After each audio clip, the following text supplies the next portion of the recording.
Ni bila kita check red yellow, kita letak red dengan yellow. Jadi mesti dapat bacaan 400 antara tu lah. Okay, live, neutral, heading. Untuk single phase,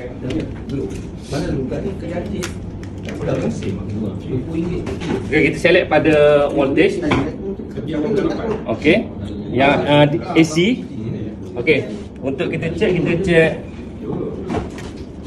live plus neutral, live dengan earth, neutral dengan earth.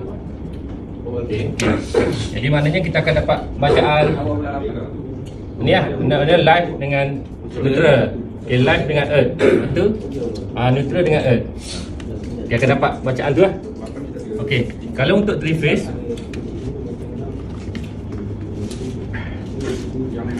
okay, red, yellow saya buat hijau kan. Yellow, okay, blue. Lepas tu neutral. Lepas tu earth. Okay, kita nak check bacaan.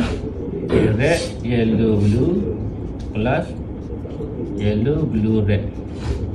Okay, red, yellow, blue plus neutral. Okay, tu red, yellow, blue plus earth. Lepas tu neutral plus earth. Saya guna 3 phase. Saya guna 3 phase. Okay, jadi yang bacaan mana yang nak dapat antara 400 tu kan? 400 volt minus 6 dengan 10 plus 10 kan? Persen tu. Maknanya bila kita check red, yellow, kita letak red dengan yellow. Jadi mesti dapat bacaan 400 antara tu lah. Oh, okay. Live kan? Live betul. Lepas tu yellow, blue mesti dapat bacaan tu juga. Okay, lepas tu blue dengan red. Okay, blue dengan red. Oh, tak perlu hubungkan. Oh, dia nak dapat itu kan? Dia akan dapat voltage yang 400 tu lah. Kalau yang ni single phase je. Nampak tak? Red, okay, neutral, okay. Yellow, neutral. Dia akan 230 range, 230 range. Yang ni pun sama kat single phase juga.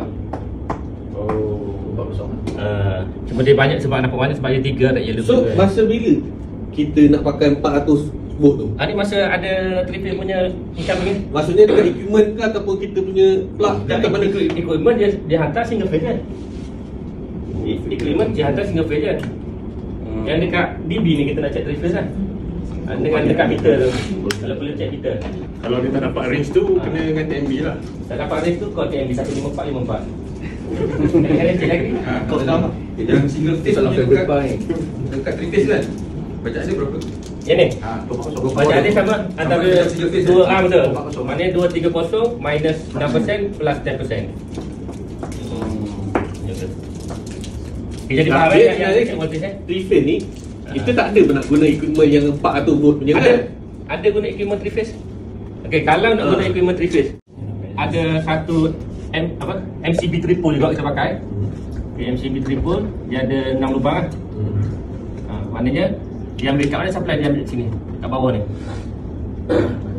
Maknanya kalau red dia masuk dekat red.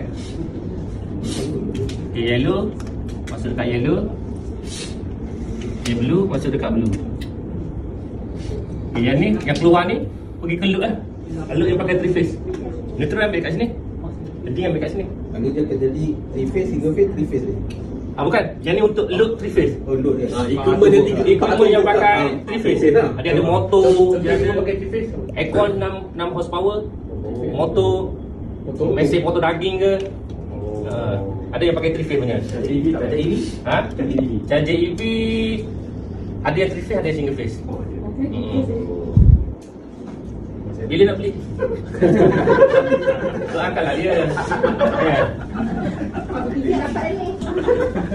Nak kawan-kawan Amin tak? Ni kan? Yang mana-mana poin boleh lah. Yang merah, biru, hijau tu mana-mana poin boleh lah. Yang ni maknanya kalau nak check dekat incoming tu, check daripada sini. Yang ni incoming dia kan? Check incoming mula-mula. Lepas tu check outgoing pula. Boleh lah mana-mana pun. Mana-mana boleh lah. Tapi kalau kita off, tak dapat yang selepas outgoing tu. Kat atas pun boleh kot tu kan? Sini boleh kot, check sini pun boleh. Tapi kena on kan? Yalah. Dia perlu check apa tak ada. Dengan kata on. Kita macam biasa foto daging tu, semua tu tap kat situ lah. semua pasang kat mesin tu dia punya tiga-tiga tu sebenarnya. Dia ada terminal dia. Dia terminal siap terminal dia three-phase. untuk 3 phase punya untuk masuk kat dia tu. Input dia dah ada 3 sekali live dia. Dia ada 3. Dia nak pakai power load tu memang 3-3. Ya betul. Kalau macam itu masa kita pakai either one dia. Kita nak Okay, pakai merah ke hijau.